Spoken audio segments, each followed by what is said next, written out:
बच्चों, आज के इस सेशन में हम लीनियर इक्वेशंस इन टू वेरिएबल्स के प्रॉब्लम सॉल्व करेंगे, ग्राफिकल मेथड यूज करेंगे और ये सब प्रीवियस ईयर्स क्वेश्चंस हैं। ठीक है, तो वेरी फर्स्ट प्रॉब्लम मैंने ऑलरेडी इसको सॉल्व किया हुआ है।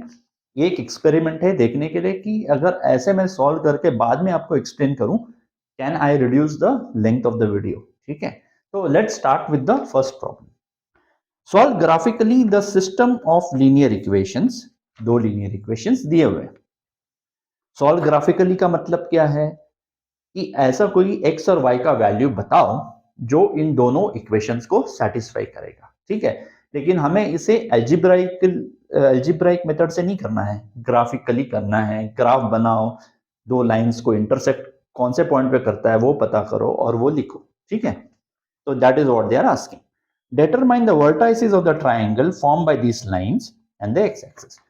तो तीन पॉइंट्स से आपका एक ट्राइंगल बनेगा। एक तो इन दोनों का इंटरसेक्शन, बाद में इस लाइन का एक्स एक्सिस के साथ इंटरसेक्शन और इस लाइन का एक्स एक्सिस के साथ इंटरसेक्शन। तो आपको तीन पॉइंट्स मिल जाएंगे। Let's start. ये इक्वेशन लिख दिया मैंने, मॉडिफाइड इट, इसको ऐसे लिख दिया। होपफुली इतना समझ में आ गया। Similarly 2x plus y minus 6 is equal to 0 becomes this, y is equal to 6 minus 2x। ठीक है, फिर अभी हमें कुछ इस इक्वेशन को सेटिस्फाई करने वाले कुछ पॉइंट्स चाहिए। ठीक है, तो अभी मैं पहले x को 0 लूंगा तो y आएगा 16/5। जब x को मैं -4 लेता हूं तो y आता है 0, 1 तो 4, 6 तो 8। नाउ एक इंपॉर्टेंट बात है कि हमें इंटीजर वैल्यूज मिले तो बेहतर है। x और y के वैल्यूज इंटीजर होने चाहिए, जैसे 1 2 3 4 या -1 -2 -3, ऐसे 3.2 5.33 ये सब वैल्यूज प्लॉट करना मुश्किल है। ठीक है, और करना भी नहीं चाहिए। तो हमें इंटीजर वैल्यूज x और y के ढूंढने चाहिए। तो जैसे ही मुझे एक मेरे को फर्स्ट इंटीजर वैल्यू मिल गया, अगर x को मैं -4 लेता हूं तो y 0 हो जाता है। ठीक है ना, तो नेक्स्ट x का क्या वैल्यू मैं डालूं ताकि y भी इंटीजर आए। बेसिकली डिविजिबल बाय 5 है ना, ये इसको 5 से डिवाइड किया हुआ है। तो अगर आप x को 5 से ऐड करोगे तो आपको नेक्स्ट इंटीजर वैल्यू मिलेगा, या बेसिकली इंटीजर वैल्यू मिलेगा। ठीक है, तो -4 + 5 करेंगे तो 1 आ जाता है। तो 1 में आपको वापस इंटीजर मिलेगा, 6 में आपको इंटीजर मिलेगा, 11 में इंटीजर मिलेगा। सिमिलरली -4 -5 यानी -9 में भी अगर आप डालेंगे x का वैल्यू तो आपको इंटीजर वैल्यू मिलेगा। तो ये एक याद रखना, एक इंटीजर वैल्यू मिल जाए दोनों का तो बाकी का आसान हो जाएगा आपका काम। ठीक है, ये तो -9 करके देख लो। -9 -36, 9 4 जा 36 प्लस 16/5 तो -20/5 -4। ठीक है ना, तो इसमें कोई दिक्कत नहीं होनी चाहिए। ऑलराइट, और एक चीज ये है कि हमेशा आपको देखना चाहिए एक्स और ये जो भी इक्वेशन है, एक्स और इससे पर्टेनिंग जो लाइन है वो एक्स और वाई एक्सिस में कहाँ इंटरसेक्ट करता है, बहुत जरूरी है। नहीं तो कभी कभी इंटरसेक्शन आपके ग्राफ पेपर में जो आपने कोऑर्डिनेट्स प्लॉट किए उसके बाहर चला जाएगा। That is not desirable. ठीक है, तो मैंने देखो जब x 0 होता है तो y है 16/5। तो जब x 0 है तो y है 16/5 है 3.2, करीब करीब इधर है। ठीक है, सिमिलरली जब y 0 है यानी बेसिकली x एक्सिस पे y 0 है तो x होता है -4। तो बेसिकली मैक्सिमम मुझे -4 तक कोऑर्डिनेट्स आना चाहिए मेरे x एक्सिस में एज पर दिस, और y में 3.2 तक जाता है। दूसरे को देखते हैं, जब x 0 है तो y 6 है। तो जब x 0 है y 6 है, बेसिकली 6 तक जा सकता है। ठीक है, सिमिलरली जब x 1 है तो y 4 हो जाता है। ये इंपॉर्टेंट नहीं है, रेंज देखने के लिए x और y एक्सिस का इंटरसेक्शन इंपॉर्टेंट है। ठीक है, तो जब x 3 है तो y बन जाता है 0, यानी बेसिकली यहाँ 3 तक जाता है मैक्स, या -4 तक जाता है, ये 6 तक जाता है, नीचे का कोई मैंने वैल्यू लिया नहीं है। तो वी आर सेफ। तो हम ऐसे उसको ग्राफ बना सकते हैं। या मैंने 7 तक लिया है क्योंकि 6 तक चाहिए, 7 तक लिया है। या -4 तक चाहिए, -6 तक लिया है। या 3 तक चाहिए, 6 तक लिया है, और यहाँ -2 तक ही लिया है। आपका ग्राफ पेपर बुक में बड़ा होता है, यहाँ पे मेरा बोर्ड छोटा है तो मेरे को इंटरसेक्शन मेरे बोर्ड के अंदर चाहिए, तो मेरे को ये सब करना पड़ा। अब थोड़ा सोचना है इसके बारे में भी, ठीक है। So let's start, let's plot this line. देखो अभी मैंने पहले इसको प्लॉट कर दिया, -4 इंटीजर वैल्यूज ही लूंगा तो ये और ये वैल्यू -4 0, ये है आपका -4 0, ठीक है, उसको ए बना दिया। सिमिलरली 1,4 1,4 1 4, इसको बी बना दिया, लाइन लगा दिया ऐसे और उस पर लिख दिया 4x - 5y + 16 = 0। ठीक है भाई, अब इसको देखो, x = 0, y = 6, सो बेसिकली 6 0,6 ये है, ओके। और 1,4 भी ले सकता हूं मैं, ये है। इन दोनों को जोड़ देंगे तो आपको दिखेगा कि ये भी इसी पर आएगा, नेचुरली आना ही चाहिए, ठीक है। तो ये आपका ग्राफिकली आपको पता चल जाएगा कि हाँ भाई एक्स एक्सिस के ये जो दो लाइन और एक्स एक्सिस के बीच में जो ट्राइंगल बन रहा है उसके कोऑर्डिनेट्स है a -4,0, r 3,0 एंड b 1,4, और इक्वेशन का सोल्यूशन है b 1,4। ये दोनों लाइंस वहां इंटरसेक्ट करते हैं। अगर आप 1,4 इसमें डालोगे तो भी सेटिस्फाई होगा, इसमें भी डालोगे तो भी सेटिस्फाई होगा। So that is the solution of the first problem. Hopefully you got it. थोड़ा बहुत आप इसे समझना, इंट्रोस्पेक्ट करना डिफिकल्ट नहीं है, बहुत ही आसान है, ठीक है। चलो बच्चों, we'll move on to the next problem.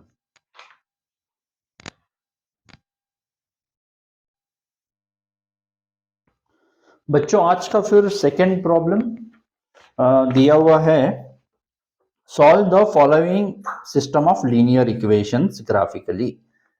पहला ये दिया हुआ है इक्वेशन, सेकंड ये दिया हुआ है। तो मैं इधर से ये बनाता हूँ y = 4x - 20/5, और यहाँ बनता है y = 15 - 3x/5, ठीक है। उसके बाद हम वैल्यूज डालते हैं, x को 0 डाल के देखते हैं, y का -4 आया, यानी बेसिकली आपको इंटीजर वैल्यू आया। So now the next integer value for x, one more integer value for drawing any line, you need 2 points, है ना। एक्यूरेटली अगर ये इक्वेशन से रिप्रेजेंट करना है तो 2 पॉइंट्स तो आपको चाहिए, ठीक है। तो इसके केस में हमें क्या मिला, x 0 मिला तो y is -4, इसमें सब्स्टिट्यूट करके देखो तो next will differ because denominator 5 है, तो next value of x integer value आपको मिलेगा वो 5 से डिफर करेगा, तो 0 5 5 से ट्राई करके देखो, 5 4 20, तो ये बनता है 0, ठीक है। तो ये है, इसका रेंज है 0, 0 -4, जो मैं कि यहाँ प्लॉट करता हूँ, यहाँ पे रफ में बनाया मैंने। ये पॉइंट 0, -4 है और ये 5, 0, ठीक है। ये मैंने बना दिया ऐसे ही रफ में देखने के लिए कि कितना मुझे बड़ा ग्राफ बनाना पड़ेगा, एक्स एक्सिस बड़ा बनाऊं या नेगेटिव एक्स एक्सिस बड़ा बनाऊं या पॉजिटिव एक्स एक्सिस बड़ा बनाऊं, इसके लिए थोड़ा अंदाज के लिए, ठीक है।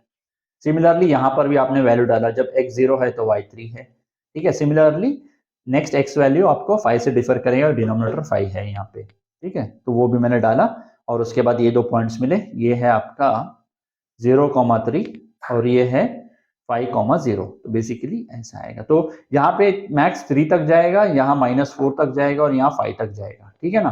तो ये ऐसे मैंने बना दिया, negative axis not relevant, negative x axis is not relevant, छोटा बना दिया उसको, ठीक है। ये पॉइंट्स को आप प्लॉट कर दो, ये है 0, -4, ये 5,0, 0,3, ये दोनों लाइंस बना दिए और लिख दिया कि ये कौन सा इक्वेशन को कॉरेस्पॉन्ड करता है। सिमिलरली इधर भी लिख दिया और हमें पॉइंट्स मिल गया, ये 5,0 पे ये इंटरसेक्ट करेगा। 3 वर्टाइजेस कौन से होंगे, with respect to the Y axis, एक ट्राइंगल बनेगा with respect to the Y axis.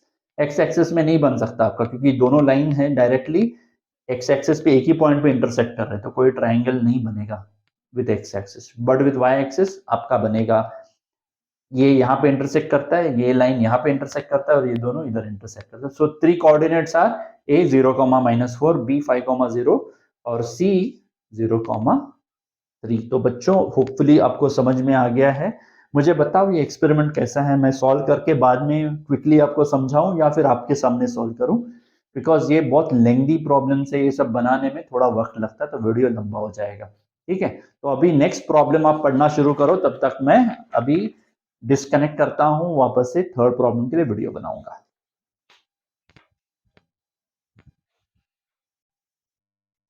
चलो बच्चों फिर अभी सॉल्व करते हैं प्रॉब्लम 3। ठीक है, solve the following system of equations graphically, ये दो इक्वेशंस दिए हुए हैं। ठीक है, shade the region bounded by this lines and the X axis, हमको शेड करना है। ठीक है, तो फर्स्ट इक्वेशन को लिख लिया, y को x के टर्म्स में रिप्रेजेंट किया, सिमिलरली यहां पर भी किया, ये सब सेल्फ एक्सप्लेनेटरी है। ठीक है, फिर x और y को, x को वैल्यू 0 डाल दिया, देखा y 11/2 आता है, जब y 0 होगा तो x होगा 11/3, आप करके देख लेना। ठीक है, सिमिलरली जब x 1 है तो y बन जाता है 4, और नेक्स्ट इंटीजर वैल्यू मुझे प्रॉपरली चाहिए x का, तो डिनोमिनेटर में 2 है तो मैं 1 + 2 3 ट्राई करके देखता हूं, तो मुझे एक आंसर y का भी इंटीजर वैल्यू आता है। सिमिलरली यहां पर भी है, ऐसे ही किया हुआ है। ठीक है, तो ये सब सेल्फ एक्सप्लेनेटरी है। अभी आप देखेंगे इस इक्वेशन का रेंज क्या है, कि भाई वो x एक्सिस और y एक्सिस को कहां काटता है। ठीक है ना, उसके हिसाब से हमको ग्राफ बनाना पड़ेगा। ठीक है, तो आप देखेंगे ये है 0,5.5 और ये है 11/3, अप्रोक्सीमेटली आप 4 पकड़ लो, अप्रोक्सीमेटली 4,0। तो बेसिकली देखो,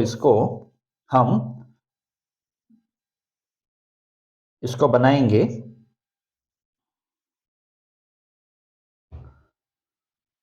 ये पॉइंट है 5.5। ठीक है, और ये है 11/3 यानी 4/0। टिपिकली यहाँ 5.5 तक आपका जा सकता है और यहाँ 4 तक जा सकता है। ठीक है ना, तो इतना ये पॉइंट्स तो आपको 6 तक बनाना पड़ेगा या 4 तक बनाना पड़ेगा as per this. Second point में देखो, ये है 0 और ये 10/3 है, यानी इसको 10/3 यानी 3.33 के आसपास इधर बना दिया। सेकेंड पॉइंट -5 0, तो ये बना दिया। तो ये नेगेटिव में -5 तक जा सकता है, पॉजिटिव में 4 तक जा सकता है, ऊपर 5.5 तक जा सकता है। ठीक है ना, तो बेसिकली इसके हिसाब से मैंने बना दिया यहाँ पे ग्राफ। नेगेटिव में मेरा कोई वैल्यू नहीं है, तो आई एम ओके। बेसिकली हमको ये एरिया शेड करना पड़ेगा जो कि नेगेटिव एक्सेस में नहीं आता, तो यहाँ छोटा कम, थोड़ा नेगेटिव एक्सेस कम लिया तो भी कोई दिक्कत वाली बात नहीं है। ठीक है, तो ये पॉइंट्स मैंने यहाँ प्लॉट कर दिए, ड्रॉ किया। इंटरसेक्शन 1,4 है और उन्होंने इस बार कोऑर्डिनेट्स नहीं पूछे हैं, उन्होंने पूछा शेड करो, तो इसको हमने शेड करना है। ठीक है ना, तो this is the answer. Hopefully मैंने इसको ज्यादा आपको एक्सप्लेन नहीं किया, लेकिन it is same like the earlier problems, है ना, थोड़ा सोचो मिल जाएगा आंसर। ठीक है, तो let me start with the fourth problem.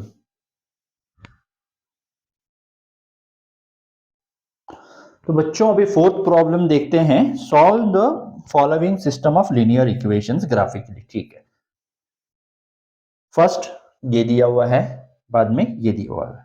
ठीक है, तो सिमिलरली मैंने उसको y को एक तरफ लाया, x को दूसरी तरफ और नंबर को दूसरी तरफ ले गया, टेबल बनाया और सॉल्व किया। ठीक है, इसके हिसाब, ये बहुत सेल्फ एक्सप्लेनेटरी है, कोई प्रॉब्लम नहीं है, नहीं होना चाहिए। तो अगर आप देखेंगे जब x 0 है तो y 11 है, यानी काफी बड़ा, आपको ये रेंज के बाहर नहीं जाना चाहिए, तो इसलिए मैक्सिमम ऊपर 0,11 तक जा सकता है।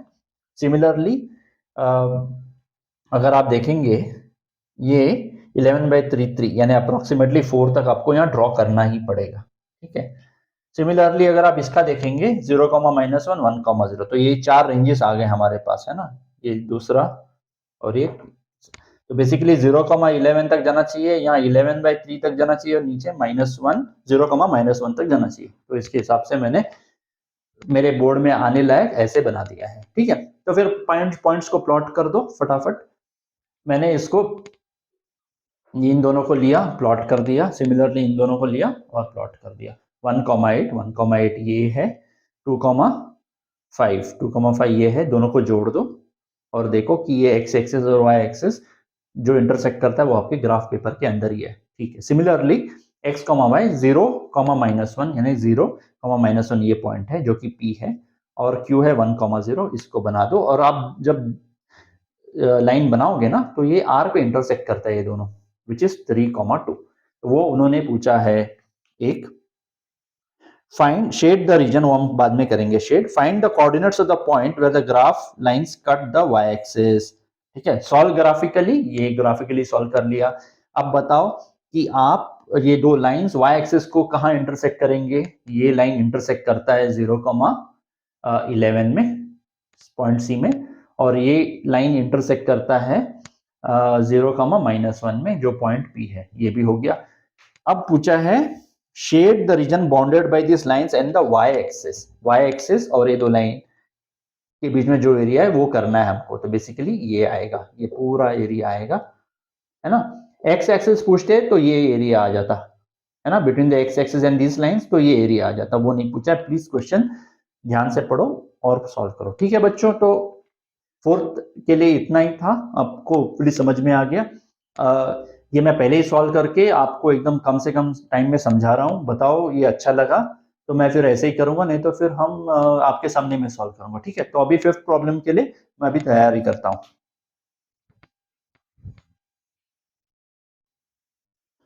तो बच्चों आज का फाइनल प्रॉब्लम, फिफ्थ प्रॉब्लम, ठीक है। Solve the following system of linear equations graphically.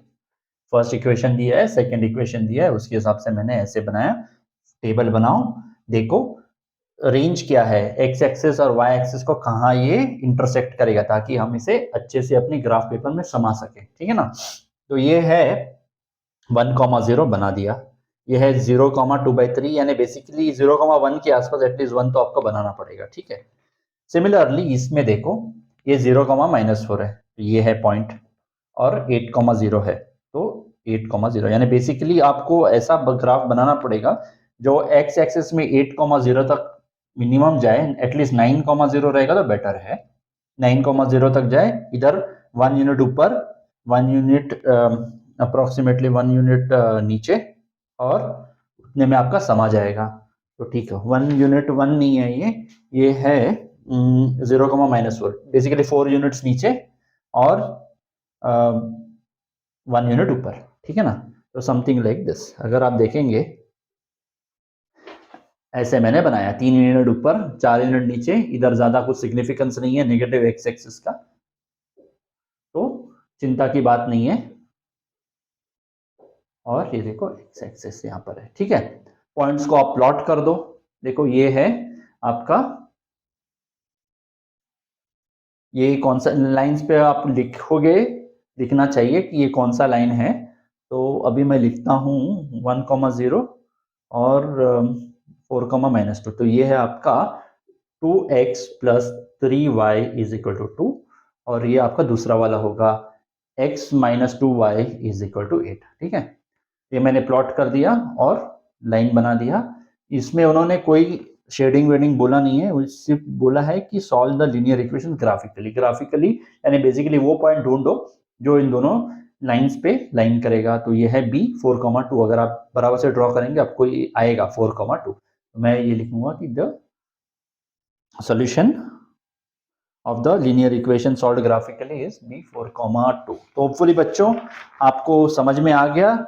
ये वीडियो थोड़ा बड़ा हो सकता था और भी अगर मैं इसे आपके सामने सॉल्व करता, लेकिन मेन चीज ये है कि आपको समझ में आना चाहिए, जो कि आपको आ गया, ठीक है। कल अलजेब्राइकली यही लीनियर इक्वेशंस को सॉल्व करेंगे, तो आप तब तक इसको ध्यान से सोचो, 2-4 प्रॉब्लम करो, अगर आप और करना चाहते हैं तो उसको और करो अपने टेक्स्ट बुक से। तो कल मिलते हैं, फिर कुछ लीनियर इक्वेशंस अलजेब्राइकली सॉल्व करेंगे।